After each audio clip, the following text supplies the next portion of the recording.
Alright, so we're talking about the timeline. This is the third tutorial, and we've already gone through the privacy settings and kind of getting started with timeline. Now I'm just going to go through some important account settings.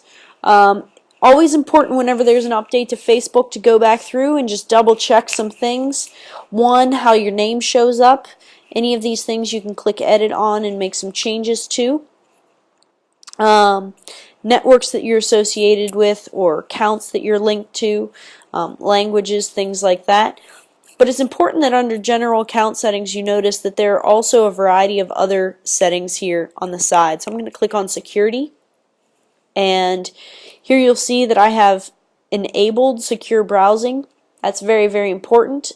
This S up here, HTTPS, represents secure browsing, and it helps just kind of protect your content. If you're using something, if you're often using internet in a coffee shop or something along those lines, it's going to help protect you a little bit more. It's not 100% safe, but it's a heck of a lot better than not. So go ahead and make sure that you have that checked and save changes if you make them, or just click cancel. Login notifications. What this one is this is going to tell me whether or not my account has been accessed from some other place. So if I get a note that there's been somebody logging in Pittsburgh, Pennsylvania, and I'm not there, well, then I know that my account has potentially been hacked or somebody else is accessing my account. So that's an important one, especially if you have not been very protective of your passwords. Login approval. This one I don't have set up only because it requires a cell phone and I actually don't have one. But basically this requires a security code that would be texted to you. So I'm going to click cancel because I don't have all the tools I need for that. App passwords, I don't really use apps, so I don't need that.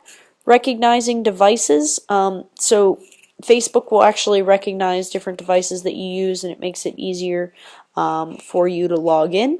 If you want to make sure that it's not recognizing your devices, that way if you log in from a computer that you don't normally use, it's going to ask you for some verifications.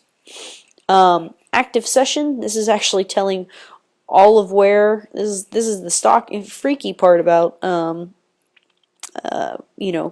of some of the information. It tells what browser I'm using, where I'm at, as well as other places that I've been located and other browsers that I've used and when I was doing those things. So there you have it. That's a little creepy, right? Alright, good times. Let's take a look at notifications. Notifications is one way that you can turn off any of the, so for instance, I only have Facebook email me if, let's see,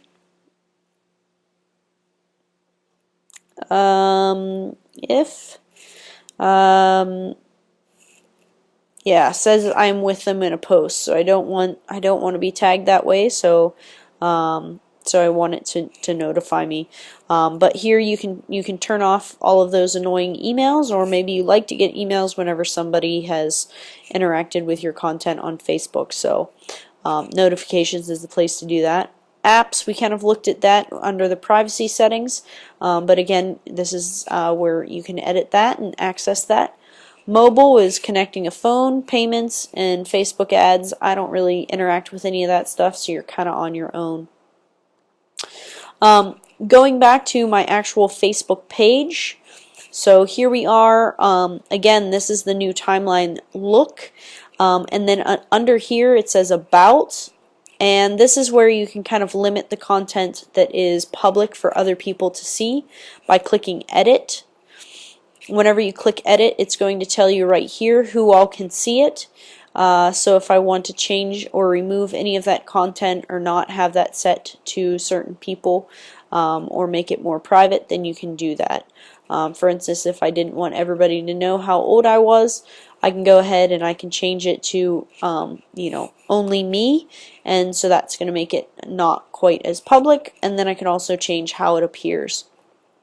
I highly recommend that you go through each and every one of these things, read carefully, because some of the instructions are quite tricky, but hopefully these 3 tutorials will help you be a little bit safer with your public digital footprint.